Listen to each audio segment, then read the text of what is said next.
皆さんこんにちは、みさとです。ここは北九州銀行レトロラインの九州鉄道記念館駅です。すぐ近くに門司港駅が見えます。今日はレトロラインの観光列車に乗った後、本州に渡ります。こちらが片道の乗車券300円です。最初に観光列車に乗って終点の関門海峡メカリ駅に向かいます。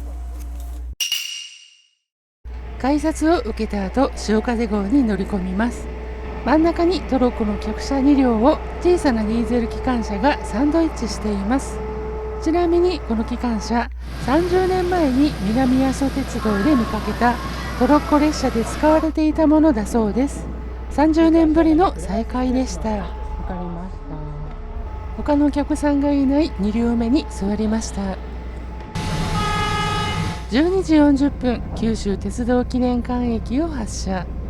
駅員さんからのお見送りもありました。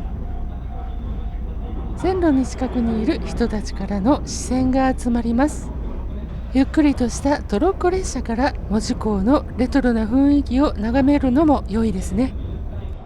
出光美術館駅に停車。何人かお客さんを乗せて出発。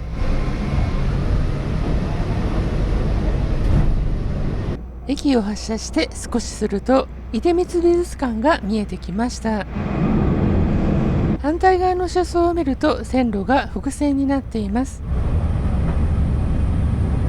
しばらくすると単線に戻ったので、元は信号所か行き違いの交換設備かもしれませんね。左の車窓に戻ると海が見えて、その先に関門橋が見えます。すぐ向こうが本州なんですね。海沿いの景色が続いた後にノーフォーク広場駅に停車。遊歩道を挟んでいますが海に近い駅です。5人ほど降車の後に発車。次は終点の関門海峡メカリ駅です。海沿いから離れたところでトンネルに入りました。レンガ積みの古いトンネルというのがわかります。しばらくして天井に青い光が見えます。放送で説明しているようですが音でわかりません。振り返ると天井一面がこうなっていました。関門海峡を泳ぐ魚やタコが描かれていました。トンネルを出ました。付近一帯はメカリ公園です。こうして関門海峡メカリ駅に到着。所要時間は10分でした。この駅は九州最北端の駅なんですね。10分間300円のトロッコ列車の旅、なかなか楽しめました。駅のそばに旧型客車を改装したカフェがありました。関門海峡は目の前で海の眺めも期待できそうなカフェですね。案内板を見ると、もともとここに展示されていた客車を利用してカフェを始められたのかも。客車の隣に EF30 の1号機も連結されています。屋外にあって海も近いので腐食や劣化など少し心配な気もしますが、そのうち先ほど乗ってきた潮風号の折り返し列車が発車していきました。さてこの後ですが、本州は下関に向かいます。関門トンネルには人が歩ける人道トンネルがあります。海底トンネルを通って歩いて本州に行きます。傘の絵が入ってごめんなさい。日差しと強い海風でこうなっています。関門海峡メカリ駅から人道トンネル入り口までは8分と出ています。だいぶこの日も暑い日で徒歩8分と短いですが、関門海峡メカリ駅到着時に見えたバスを利用してもよかったかもしれません。バスだとあっという間に着きそうですけどね。歩いていくうちに関門橋が見えてきて、橋の手前に見える建物が関門トンネル人道入り口でした。エレベーターは40名と23名の定員のものがあります。では早速エレベーターに乗って人道トンネルに降りてみましょう。ネクスコ西日本北九州の文字が見えますが、人道トンネルの管理もネクスコなのですね。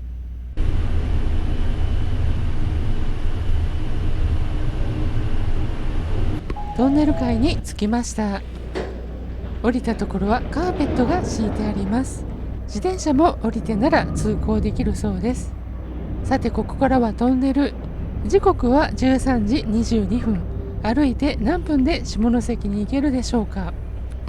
動画では分かりにくいと思いますが、今は下り坂です。文字方向へ歩く方と結構すれ違います。たまにこうして何メートル歩いたか距離が出ています。文字から280メートル歩きました。下関まで残り500メートル。全長は780メートルということですね。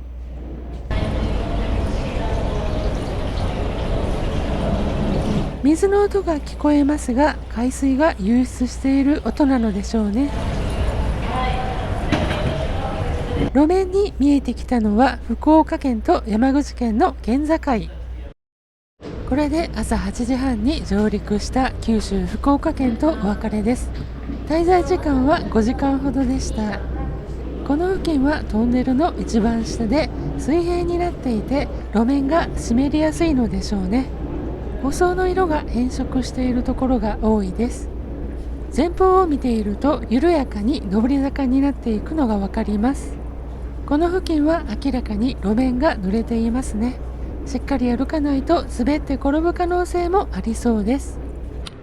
ここで門司から500メートル、下関まで280メートルです。約3分の2を過ぎました。出口の明るさが少し目立ってきました。あとはひたすら歩きます。緩やかな坂ですが、ちょっとしんどくなってきました。朝から暑い中、外で過ごしている時間も多いので、熱中症に気をつけて水分と塩分摂取をこまめにしていますけどね。だいぶ出口の光が大きくなってきました。もうちょっとです。ということで下関側に到着しました。時間は13時37分。途中撮影で少し立ち止まったりしながらの所要時間です。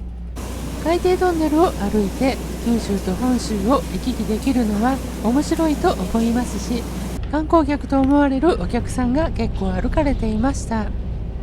ちなみにここは国道2号線だそうです。ちゃんと標識もありました。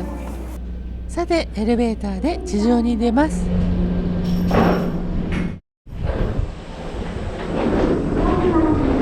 料金箱がありますが人は無料です。自転車と 50cc 以下の原付バイク、どちらも押して歩いての通行ですが20円だそうです。先ほどまでいた九州、関門橋が見えます。門司側はお手洗いしかなかったようなのですが、下関側には売店がありました。ちょっとした道の駅という雰囲気です。この後はバスで下関へ出ます。バスが来るまで少し付近を見ていきます。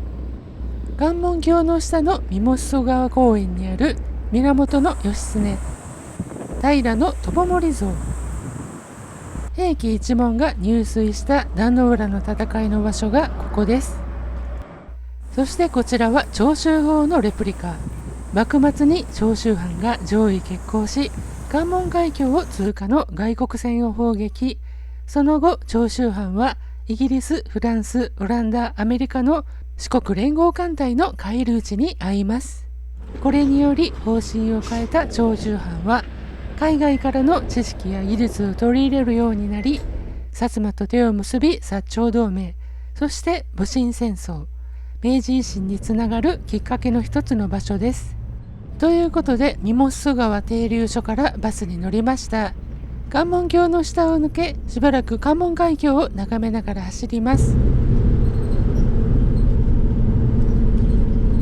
唐戸バス停に停車。この近くに門司港への関門航路の唐戸の桟橋があります。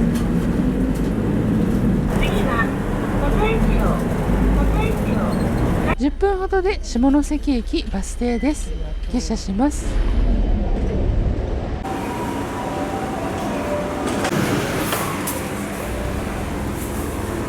この後は駅に近い銭湯霧島湯へ。夕方16時とちょっと時間が早いですが、銭湯の湯に浸かりました。昔ながらの銭湯でそれも良かったです。ということで今回の動画はここまでにさせていただきます。次回は帰りの模様の動画になります。お楽しみに。今回も最後までご視聴いただき誠にありがとうございました。チャンネル登録をどうぞよろしくお願いいたします。評価の方もしていただけると嬉しいです。